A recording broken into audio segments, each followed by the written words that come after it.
Hello, welcome to Mary Has No Lamb podcast. Today I'm going to talk about love. Enjoy! Drops of rain are visiting my window. I find it very peaceful and relaxing when it's raining, although many people dislike it because it's oh so cloudy, oh so grumpy, oh so wet. What shall you do when it's such a bad weather? You feel forced to stay indoors because the outside perspective is not so inviting. Isn't that all in your head though? People stay indoors in front of TV and phones and PlayStations even when it's beautiful outside. So I very much believe that a rainy day can only put a grumpy face on those who are already so very much in their heart. It is you who creates your mood and drive, and not a load of water drops. Perspective is something that we have developed very much inside our comfort zone. When things are happening the way we expect and want to, it takes courage to go outside our safe perimeter and think otherwise about our daily challenges. We can't control rain, it happens as very much as we can't control love.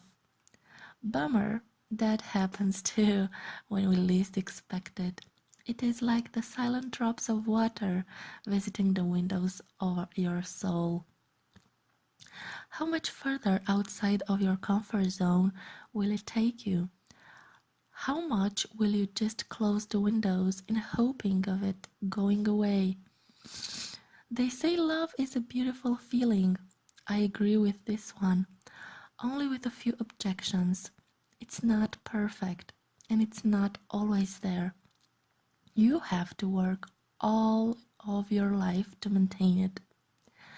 I noticed that many of us idealize this feeling, starting from finding the perfect one to believing that after marriage it will all last with less effort just because we have put a ring on it.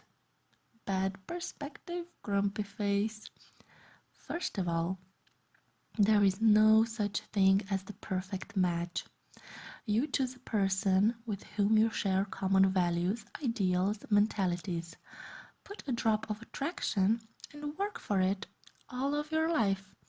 It is you and your partner creating the perfect relationship. It does not come in a box ready to be taken up for grabs. If you believe you will find perfection with no effort, just there for you to collect it like you take a flower from a flower field, you set yourself up for disappointment. Love is work. Love is commitment. Love is responsibility. Love is the meeting of the imperfect building their perfect castle. Love does not last forever unless you prove it with small gestures or when you patch up different scars that you will make on your partner's heart.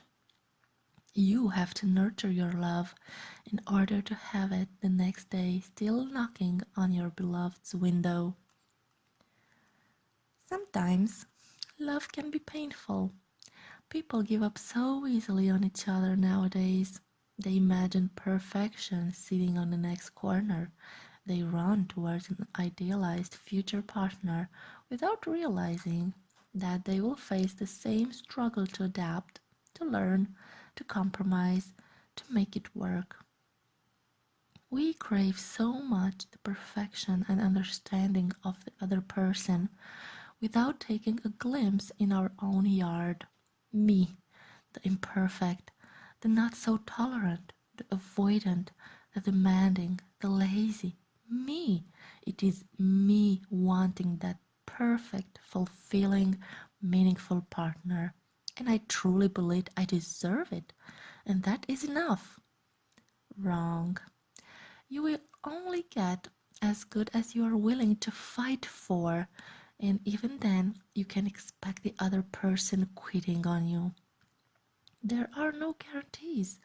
Only experience and good character will teach you to choose the partner with whom you can build a good future, who can be there for good and for bad, who will accept love as a responsibility, not as a gift.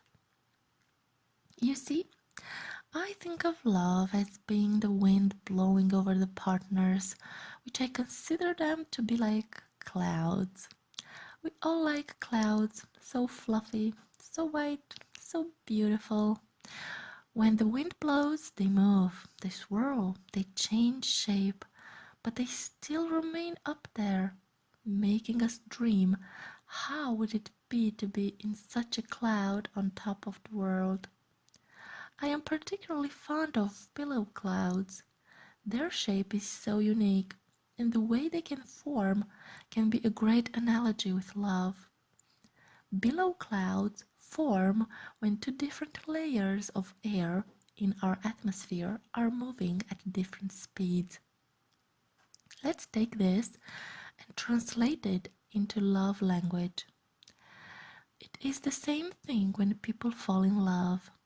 Two different personalities clash, moving with different goals in life, and bam, they meet. It is not perfection meeting perfection, it is imperfection at different levels, forming a beautiful pattern, a beautiful shape. It's a joint effort made in a windy day when both of them feel the drops of rain visiting their windows. And with responsibility and maturity, they go outside their perimeter and perfect their love because it's a responsibility, not a gift. Every second, every day, all their lives.